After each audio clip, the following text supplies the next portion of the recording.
Should the Pelicans have reason for optimism here? Not in my estimation. They look awful. Right now, there's no excuse. I told y'all about Lonzo Ball. I told y'all that wasn't going to pan out. And not only that, listen, Alvin Gentry is a good coach. He does not look like a good coach right now. They don't have talent that justifies losing 13 straight games. There's just no way that should happen, okay? That has happened. And I think that if you're David Griffin, you got to look at things a little bit differently.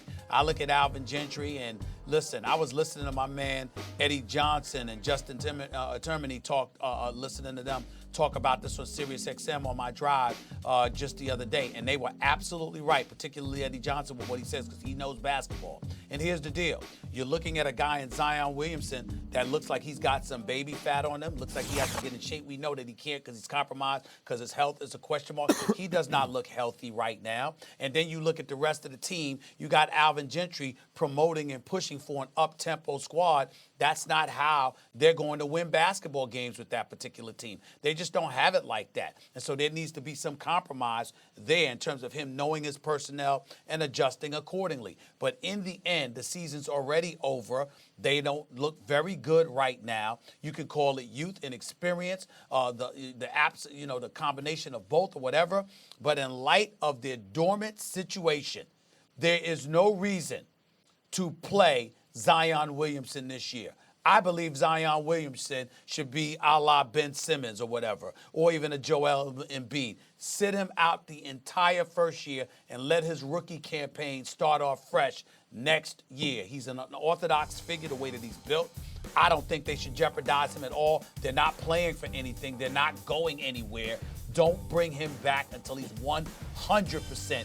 Sit him out for the rest of the year. That is my estimation, based on what I'm seeing from the Pelicans already. He's playing for nothing. Well, look, if he's not 100%, of course, you sit him out. They did it with Blake Griffin his rookie year, and he came back and he was the rookie of the year. The following year, when he actually played. He was the best rookie that year because this doesn't count if you don't play. But, Stephen A., if he is 100%, then no, I want to see him play. As long as his body, if he checks out, no, he's back to himself, I don't think you sit him just because the year is lost and why risk him playing basketball? Because he needs to play basketball if he's healthy to get better. And furthermore, you need to understand what this team, the dynamic of this team is going to be like when he's on the floor. It changes everything because he's this unique physical presence. So Brandon Ingram has taken this huge step forward. Part of it's because he's shooting it well from the outside.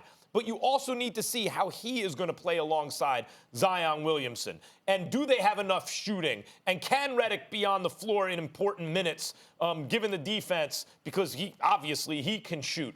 They're already shopping Drew Holiday, by the way, so they've given up on really competing this year. But you want to see what this young nucleus really can do together, Lonzo and everybody, how they gel, what part of that dynamic can you keep? What do you move? Who are the keepers and who are the guys you can move? You need to figure that out. And if you don't do it this year and he's ready to go, then you're going to have some of that process occur next year. So really, even though you think, well, this year's a wash, let's get ready for next year, you're doing yourself a disservice next year if you can't start figuring some of that stuff out now.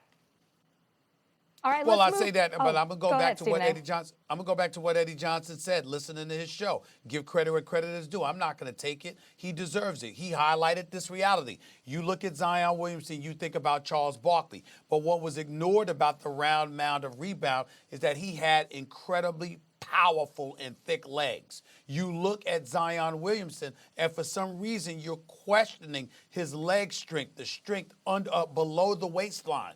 And if that is the case, when you're walking around 6'6", 280 with baby fat on you, still having failed to grow into your body at this particular juncture, even though he might be healthy, there is a concern about how he's going to adjust to this situation. I don't think that with a 7-22 team that you put him on the basketball court with those guys when there's question marks about what he can handle physically at this particular juncture because he hasn't grown into himself as of yet. It's too big of an investment. I say don't jeopardize it. Sit him down for the rest of the season. Get him 100% healthy. Sit him down.